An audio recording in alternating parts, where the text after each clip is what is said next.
Bismillahirrahmanirrahim. Assalamualaikum warahmatullahi wabarakatuh. Halo teman-teman, berjumpa lagi di channel Ojowedi. Terima kasih telah mendengarkan dan telah mensupport channel Ojowedi agar channel ini makin berkembang dan bisa diterima oleh halayak yang lebih ramai. Seperti biasa teman-teman, jika sudah siap, selamat mendengarkan. Cerita kali ini adalah part terakhir dari Demit Penunggu Kandang Ayam. Jadi jika teman-teman belum mendengarkan dua part sebelumnya, alangkah baiknya teman-teman mendengarkan terlebih dahulu agar mendapatkan cerita yang lebih utuh. Rupanya hingga hujan turun 1 jam lebih lama, ia masih tetap di atas dan menunggu kami. Atau mungkin dia suka terhadap musik yang Irfan putarkan. Entahlah. Ketika kilatan petir memancarkan sinar terangnya, perlahan sosok tersebut seperti memuai, memudar dan hilang begitu saja. Namun, kami belum merasa lega tentunya. Bisa jadi sosok tersebut sekarang berpindah ke atas tempat persembunyian kami sekarang di atas kandang. Atau malah mungkin tengah berada di belakang kami semua. Mata kami begitu jeli mengawasi setiap sudut dan langit-langit bangunan ini. Hampir tak ada yang tersisa dari sapuan mata kami. Bahkan melihat karung pun yang tergantung saja membuat kami bersiaga. Namun setelah sekian lama mengamati, syukurlah tak ada sosoknya. Dengan keringat yang keluar dari tubuh kami, mencoba melangkah keluar sambil tetap mengawasi keadaan sekitar. Segera berlari ke arah pondok, sementara Dio mengambil motor yang tadi ia geletakkan begitu saja. Kami meminum banyak air putih untuk melegakan perasaan yang tegang. Hampir tiap malam kita ditakutin terus. Ntar kalau keluar lagi, kita gebukin aja yuk. Ajak Dio kepada kami bertiga. Cocot teh, serempak kami menjawab. Lah tuman masalahnya tuh. Misal kita diemin aja, mereka malah senang nakutin kitanya. Masuk akal juga sih pemikiran Dio. Ntar gua beli petasan luncuran, kalau keluar lagi tak timpuk pakai petasan. Usul Dio pintar rupanya. Keesokan harinya benar saja, dia membeli beberapa model petasan, dari yang kecil sampai yang sedang. Tuh lihat, amunisi buat ntar malam. Dio menunjukkan plastik hitam berisi banyak petasan. Wah, Anda niat banget kisanak, ucap Idin ketika melihat isi plastik. Namun, tentu semua tak seperti yang diharapkan. Malam harinya kami duduk di depan pondok sambil menikmati kopi yang sudah dibuat. Mencoba menikmati suasana malam setelah seharian berkutat dengan rutinitas di dalam maupun di luar kandang. Lah mana nih brengsek-brengseknya? Malahan gak keluar. Dio mengeluh rupanya. Mungkin keberaniannya memang sedang terkumpul banyak. Tuh setannya tuh, ucap Irfan mengarahkan telunjuknya. Plak! Tangan Idin mendarat di kepala Irfan. Itu bapak gua woi. Hehehe, ya maaf. Irfan hanya cengengesan. Rupanya Pak Maman kembali mengunjungi kami malam itu. Dari mana Pak malam-malam begini? Ucapku menyambutnya. Habis keliling aja nih, lihat keadaan. Jawab Pak Maman sambil duduk di antara kami. Kopinya Pak, rokoknya ada nih, saya mencoba menawarkan. Oh iya, terima kasih, ucap Pak Maman pelan. Gimana, aman gak di sini? Beliau bertanya kepada kami. Enggak Pak, tiap malam ada aja suara nangis, suara ketawa, kuntilanak muka rata, komplit, pokoknya kayak jamu. Ia langsung menjawab pertanyaan Pak Maman. Wah, digendong. Wah, kurang ajar. Tapi mendingan gak kayak cerita Junet sama Mas Mian yang apes. Pak Maman menceritakan pengalaman dari Junet dan Mian. Kalau tidak percaya sih itu hak kalian. Junet adalah keponakan Pak Haji dan Pak Mian adalah teman akrab Junet. Mereka menunggu di kandang ini hanya berdua karena memang mereka sudah pengalaman, namun bukan di sini, tapi di daerah lain. Junet dan Imin tidak tahu sama sekali dengan apa yang ada di sini. Mereka baru 2 hari bekerja di sini. Semua tampak normal, katanya. Namun, di malam kedua ketika mereka sedang membersihkan kandang, entah kenapa Junet merasa seperti kandang ini bergetar. Ia sempat menghentikan tugasnya untuk memastikan apa yang terjadi. Maaf, kembali saya tegaskan ini Mian ya, bukan Imin. Junet mengajak Mian untuk memeriksa keluar dan alangkah terkejutnya mereka melihat ular yang sangat besar sedang melilit dan memutari bangunan kandang. Sontak, mereka langsung berlari kesetanan, tak memperdulikan harta benda yang tertinggal. Fokusnya sekarang adalah lari sejauh mungkin, tak peduli semak dan pohon pisang diterjangnya. Ketika sampai di rumah Pak Haji, Junet kalap seperti kerasukan. Ia terlihat begitu syok. Sedangkan Mian tak tahu kemana. Mereka terpisah sewaktu lari menyelamatkan diri tadi. Setelah kejadian itu, Junet sakit selama seminggu dan memutuskan tidak melakukan bekerja di peternakan ini. Tubuhku merinding mendengar cerita Pak Maman. Pak Maman juga menjelaskan bahwa sosok ular besar adalah penghuni rawa di sebelah utara kandang ini. "Ini apa dalam plastik?" tanya Pak Maman heran. "Petasan, Pak, buat ngelempar ke setan," dia menjawab. "Lah, ntar setannya kaget atau jantungan gimana ini?" canda Pak Maman, memecah ketegangan atas cerita tadi. "Oh iya, ntar dulu, saya bawa rebusan ubi sama pisang di sepeda." Sepeda Pak Maman diparkirkan lumayan jauh dari area kandang. Ia juga membawa ubi sama pisang rebus untuk kami. Pak Maman pun berkunjung di sini lumayan lama sebelum memutuskan untuk pulang saat waktu menunjukkan jam 12 malam. "Wah, petasannya nggak kepake nih," Dio berbicara sendiri. "Ya udah, ngopi aja yuk, jangan mikirin setan melulu," Idin memberikan saran. "Ya sudah, ayo." Kopi pun kembali Dio buat. Bocah gendeng, ngajakin kopi tapi sendirinya malah tidur. Rupanya Idin sengaja ngerjain Dio. Sudah, tak tenenin kopinya. Saya mencoba membujuk Dio. Aneh memang malam ini. Terasa normal, tak ada gangguan sama sekali. Bahkan suara tangisan dan cekikikan yang biasa terdengar di samping pondok pun sunyi. Kami sekarang merasa malah aneh dan merasa ada yang kurang ketika tak ada gangguan dari mereka. Dor! "Dasar setan!" teriak Ipan dan Idin yang kaget ketika suara petasan ledak di samping mereka tidur. Rupanya diam-diam Dio membakar dan melempar petasan ke samping tempat tidur Irfan dan Idin. Dio hanya cekikikan tertawa puas. "Bangun, makanya jangan tidur mulu." Gokil memang mereka ini. Mendekati panen, kami semakin intens berjaga karena memang rawan terjadi pencurian ayam. Kami sampai harus begadang dan tidur di kala waktu subuh tiba. Untuk mengusir kejenuhan, kami kembali membakar singkong yang tak jauh dari peternakan milik Pak Haji. Sebenarnya bisa saja kami membakar ayam untuk menghilangkan rasa lapar dan bosan. Namun, tentu kami tahu itu bukanlah hak milik kami. Kami hanya dititipkan untuk mengurus dan menjaganya.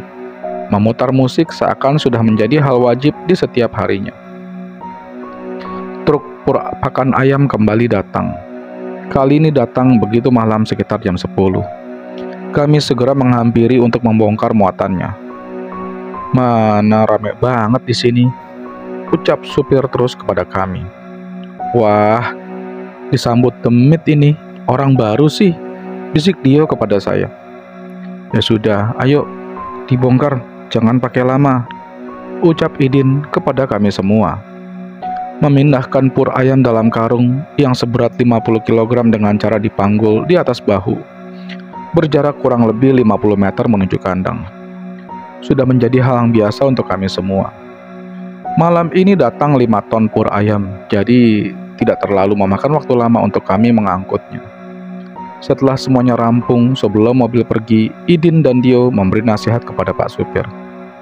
"Pak, nanti kalau ada apa-apa di jalan, gak usah diladenin ya, terus saja jalan." "Emang kenapa mas?" tanya supir heran. "Udah, nurut aja ya Pak," Dio kembali mengingatkan. Kami kemudian beristirahat di depan pondok sambil menghilangkan keringat yang menetes dari seluruh tubuh. Selang setengah jam kemudian, tlung tlung tlung. "Tolong, tolong!" teriakan orang meminta tolong dari arah jalan samping jembatan. Orang tersebut menghampiri kami yang tengah terduduk di depan pondok. Kami tak mengenalinya. "Kenapa, Mang?" Irfan bertanya ketika orang tersebut menghampiri kami. Napasnya masih ngos-ngosan, terlihat panik dan takut. Kami segera memberinya minum untuk membuatnya lebih tenang. Setelah tenang, ia menceritakan bahwa ia adalah tukang bakso keliling dari desa sebelah. Ia memang tak terbiasa pulang malam karena dagangannya masih banyak. Jadi, ia berinisiatif untuk menjajahi dagangannya sampai malam hari. Ketika dalam perjalanan pulang, ia memilih lewat jalan ini karena memang untuk mempersingkat jarak tempuh dengan desanya. Ketika melewati jalan di depan, ia kaget bukan kepalang karena melihat segerombolan makhluk hitam di tengah jalan sehingga ia membanting seting motornya dan terjatuh karena takut melihat sosok tersebut. Ia lari meninggalkan motor dan gerobaknya tergeletak di tengah jalan. Ia terlihat sangat takut dan tak berani untuk lanjut pulang.